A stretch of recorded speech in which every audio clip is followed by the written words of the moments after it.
Bonjour à tous, cette vidéo vous est présentée aujourd'hui pour vous aider à optimiser votre potentiel et l'aider à le libérer du formatage de l'éducation et de l'environnement. Pour cela, je vais utiliser deux outils, l'énéagramme et le MBTI. C'est deux outils internationalement reconnus qui feront l'objet d'une deuxième et d'une troisième vidéo en détail. Aujourd'hui, je vais surtout cibler le process qui vous permet de comprendre comment un bébé vit au monde avec ses habiletés naturelles rentre dans un costume et donc du coup un formatage qui emmène des croyances positives, aidantes, qu'on appelle des forces, mais aussi des croyances négatives, limitantes, qu'il va falloir identifier pour pouvoir s'en libérer.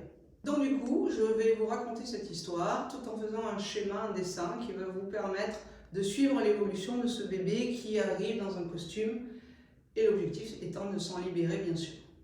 Donc ce bébé, je vais le représenter par une graine. Cette graine, imaginons que c'est un pépin de raisin, un pépin de citron, un pépin d'orange, un pépin de pomme. Il a déjà, dès la première heure de sa vie, ce bébé, qui est un être, du coup, il a déjà un potentiel. Il est déjà un je suis. Il est déjà un être avec son potentiel inné, ses habiletés innées, ses forces, etc. Ça, c'est caractérisé par le MBTI, dont on parlera donc du coup dans la prochaine vidéo. Par contre, aujourd'hui, je vais aller plus loin en disant cette graine de pomme, si vous la plantez en Chine, au Japon, en Russie, en Nouvelle-Calédonie ou en France, est-ce que vous êtes d'accord qu'elle ne va pas pousser de la même façon? Elle va être influencée par deux choses. La première chose, c'est l'environnement dans lequel on l'a plantée. Cet environnement, je vais le représenter par le terreau dans lequel on a planté cette graine. Et cet environnement culturel, économique, social, politique, religieux, géographique va influencer la pousse de la graine. C'est la première influence que ce bébé va subir, et je dis bien le mot subir. La deuxième influence qu'il va y avoir, c'est le tuteur qu'on a mis sur lui. Ce tuteur va représenter l'éducation. Alors l'éducation, c'est papa, maman, le prof, c'est la société, c'est l'école, qui va avoir donné des drivers. Driver égale message parentaux conditionneur. On a donné des directions, on va donner des conditions à l'enfant pour qu'il pousse comme ça. L'ensemble de tout ça, c'est-à-dire l'être de départ, origine, potentiel, inné de départ, plus l'influence de l'environnement, plus l'influence de l'éducation, plus l'influence des drivers, ça va donner ce qu'on va appeler en énéagramme un profil de base. Le profil de base, c'est donc égal à l'alchimie de tous ces ingrédients. Ça, c'est l'énéagramme et ça, c'est l'outil que je vous présenterai du coup dans la troisième vidéo. Maintenant, la bonne question à se poser, c'est pourquoi ce bébé qui vient au monde, avec un potentiel inné plein de tout ce potentiel, c'est-à-dire que je suis capable de pousser par tous ces endroits, pourquoi il a suivi, pourquoi il a écouté, pourquoi il a suivi le long du tuteur, pourquoi il a poussé la première branche le long du tuteur, en suivant les drivers de l'éducation, et pourquoi il n'a pas poussé la première branche ici. La question est existentielle, la question est importante pour la suite. C'est dans la période 0-6 ans, et ça c'est la psychologie qui nous le dit, que le bébé humain est en quête universelle d'amour inconditionnel. Ça veut dire qu'il ne sait pas encore qui il est, pour autant il a déjà un potentiel, mais il ne sait pas qui il est, et il va vouloir être aimé. Donc, à un moment donné, il va être attiré par ce qui lui procure de l'amour, ce qu'il pense être valorisant, reconnaissant, et suivre ainsi le driver. Et toutes les branches qu'il aurait pu sortir, donc c'était un potentiel, mais qui ne sont pas arrosées, reconnues ou aimées, eh ben, il va se limiter, c'est-à-dire ne pas sortir ces branches de potentiel là, et les garder en sommeil. Donc, profil de base énéagramme est égal à un costume qu'on a rajouté par-dessus notre graine de potentiel. Et ce profil va du coup amener des croyances positives et des croyances négatives. Croyances positives de l'enfant qu'on a étiquetées à un moment donné en disant c'est bien, c'est pas bien, t'as le droit, t'as pas le droit, t'es beau, t'es créatif, t'es merveilleux, ou on lui a dit t'es nul, t'es con, t'es bête, tu vas pas y arriver, t'es moins bien que ta sœur, etc. Donc, à l'intérieur du costume, c'est comme une carte qui construit sa base, sa référence de base, dans lesquels il y aura des croyances positives qui deviendront ses forces et des croyances négatives qui deviendront un jour ses peurs, ses freins et ses limitations. Si j'explique qu'est-ce que ça peut être des peurs, des freins et des limitations, on va prendre un exemple. On va imaginer un enfant qui chante sous la douche, il est heureux, il est content, il chante, il est dans son naturel. Et il sort de la douche, il entend papa et maman qui disent entre eux, peut-être même pas à lui, mais entre eux, il chante comme une casserole. Ah, bah dans sa quête d'être aimé, il comprend et il inscrit à l'intérieur de sa carte, de sa base, je ne sais pas chanter. Quand à 20 ans, 30 ans, 40 ans, on viendra lui dire viens, on va au karaoké, il dira non, j'y vais pas, je ne sais pas chanter. En fait, ce n'est pas la réalité. Et peut-être qu'il a une graine de chanteur. Mais il a engrammé, on va dire, cartographié, inscrit dans sa carte qui ne sait pas chanter. C'est des peurs qui sont stockées dans le costume, profil de base de l'énéagramme. Donc je reprends cet exemple parce qu'il est super important pour la suite. Imaginons que le bébé, il a déjà un potentiel qui est inné, qui est inscrit dans sa graine, mais il a une vision vierge de lui, du monde et des autres. Et pendant le 0-6 ans, il va croire tout ce qu'on lui dit, il va gober tout ce qu'on lui dit, il va inscrire dans cette carte tout ce qu'on lui dit. Deux exemples. Je ne sais pas qui je suis, mais j'entends dire pendant 6 ans, t'es nul, t'es con, t'es bête. Ah, bah on m'a mis des étiquettes, je les ai crues, je les ai marquées dans ma carte, je suis nul, je suis bon, je suis bête. Je ne sais pas qui je suis, mais on m'a dit toute la journée pendant 6 ans, t'es le plus beau, t'es le plus fort, t'es le plus intelligent. J'ai aussi noté ça. Ça veut dire que je vais avoir une vision filtrée de moi. C'est pas la vérité, c'est des croyances parfois positives, parfois négatives, mais je les ai mis dans ma carte parce qu'on me les a servis comme une vérité. Deuxième exemple, je ne sais pas où je suis, je pense que ce monde, enfin je pense rien de ce monde en fait, je ne sais pas où je suis arrivée, mais même chose pendant 0-6 ans, on va me dire de l'extérieur, peut-être le monde est hostile, il y a des méchants partout, il faut te méfier, ou le monde est hostile, il y a des méchants, il faut se méfier, ou on va me dire, le monde il est beau, c'est le monde des bisounours, le monde il est beau, tout le monde est gentil, bah, je vais croire aussi, je vais mettre dans ma carte. Ça veut dire que je vais avoir aussi une vision filtrée du monde. Donc le profil de base, costume, que j'ai appelé ça de l'éducation et de l'environnement, c'est des croyances, des fois qui vont m'aider, des fois qui vont me freiner, c'est mon filtre. Regardez ce que je fais là, je me formate avec, c'est mon programme. Et je pars à 6 ans dans la cour de récréation avec ça, en pensant que c'est la vérité, que tout le monde a la même carte, tout le monde a la même base, tout le monde a les mêmes croyances. Et le gamin dans la cour de récréation, quand il voit un gamin qui fait un truc, il va lui dire hey, pourquoi tu fais ça, toi, c'est marqué là, t'es pas bien, t'as pas le droit de faire ça. Mais j'en sais rien que l'autre c'est marqué dans sa carte qu'il a le droit. Et c'est le début des conflits. Quand j'interviens en médiation dans une entreprise ou dans un couple, c'est juste 2 filtres qui s'opposent, 2 croyances, 2 bases, 2 références de départ qui ne sont pas les mêmes. Donc c'est limitant. Donc il va falloir s'en sortir. Quelque chose d'important à préciser, c'est que dans sa quête d'amour inconditionnel, cet enfant, il va être frustré, il va être déçu quand même, il va être blessé, ce qu'on appelle la blessure de l'enfant, parce que finalement, ce n'est pas de l'amour inconditionnel qu'il rencontre, c'est de l'amour conditionné, puisqu'il faut qu'il suive les drivers dans sa compréhension pour être aimé. Voilà. Et maintenant, du coup, je vais aller sur les 2 étapes qui vont permettre à cet enfant de se libérer progressivement. La première étape, là on a parlé du 0-6 ans, mise en place de la base du costume. À partir de 10 ans, qu'est-ce qui se passe? C'est le début de l'adolescence. Alors on dit 8-10 ans, c'est le début en analyse transactionnelle, qui est un autre outil que j'utilise, on dit développement de l'adulte. L'adulte c'est quoi? C'est la capacité à prendre du recul sur ce que papa, maman, la société m'avait fait croire et que j'avais cru jusqu'à présent, pour analyser par moi-même. Et si j'ai analysé, je vais pouvoir comprendre et du coup commencer à remettre en question. C'est-à-dire que le gamin à 10 ans, il va dans la cour de récréation avec sa carte intégrée qui est toujours là, son filtre qui est toujours là. Mais quand il voit un autre gamin qui fait un truc, cette fois-ci, il va dire tu fais ça toi chez toi? Ah mais moi je croyais qu'on ne pouvait pas. Ah mais finalement c'est possible. Ah d'accord, ah bah du coup je vais prendre un peu de toi puis je vais rajouter, je vais prendre un peu de l'autre puis je vais rajouter, puis petit à petit j'agrandis mes œillères, petit à petit j'agrandis mon arbre, ma carte, petit à petit j'agrandis mon arbre. C'est-à-dire qu'à partir de cet âge-là, on va commencer à ouvrir, libérer d'autres branches que celles qui avaient été autorisées par l'éducation. Celle qui avait été autorisée par l'éducation s'appelle un profil de base, c'est donc notre tronc d'arbre. Le tronc d'arbre ne changera pas. Notre base à 6 ans, elle est en place. Mais elle va évoluer puisque je ne l'ai pas dit, mais je vous le dirai la prochaine fois. En énéagramme, on dit 9 profils de base et 9 niveaux d'évolution possibles par la suite. On ne change pas de base, on ne change pas de tronc, mais on a toute notre vie pour grandir, libérer, optimiser ce potentiel en ouvrant d'autres branches, si je parle de l'arbre, en développant d'autres cartes, si je parle de l'énéagramme, c'est-à-dire en sortant progressivement du formatage limitant de notre base. Ça se fait tout seul, ça se fait naturellement, plus ou moins en force, puisqu'il y a des adolescences qui se passent comme une lettre à la poste et d'autres qui se passent en force.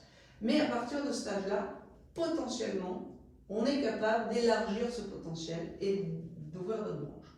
Le but final, c'est de développer notre plein potentiel. Et si cette graine de citron, ou si cette graine c'était un citron, ben, elle va être ici, dans le niveau haut, épanouie, en étant un beau citronnier.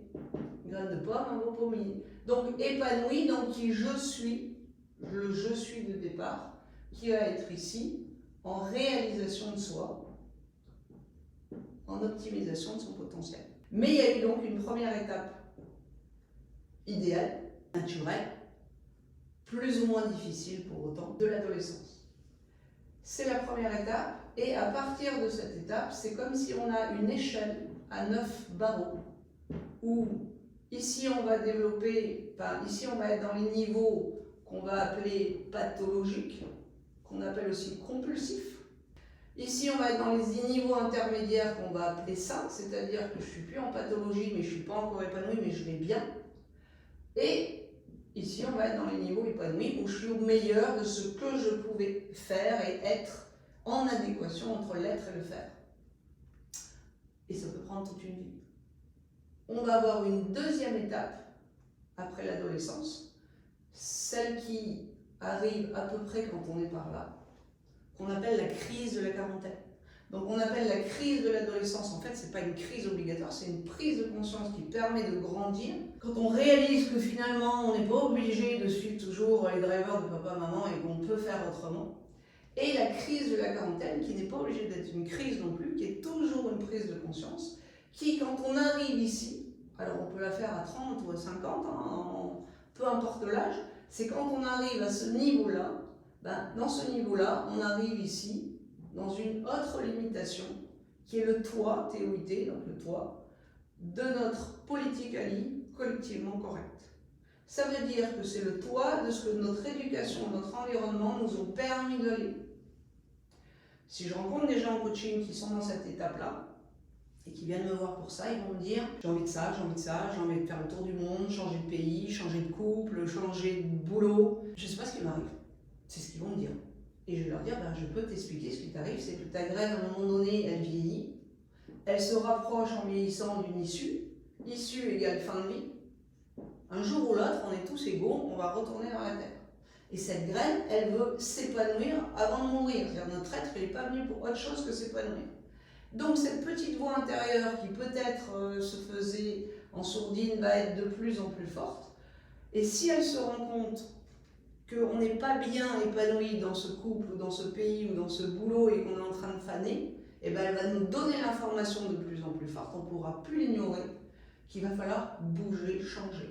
Les gens qui viennent dans mon bureau avec j'ai envie, ils viennent aussi avec cette carte qui est toujours là dans le formatage, avec la suite qui fait j'ai envie, oui, mais c'est pas bien, j'ai envie, oui, mais j'ai pas le droit, oui, mais je suis pas capable, ah oui, mais qu'est-ce qu'ils vont dire les autres? Et donc il y a un dilemme entre le nous, formatage politiquement, collectivement correct, et le je suis qui veut s'épanouir.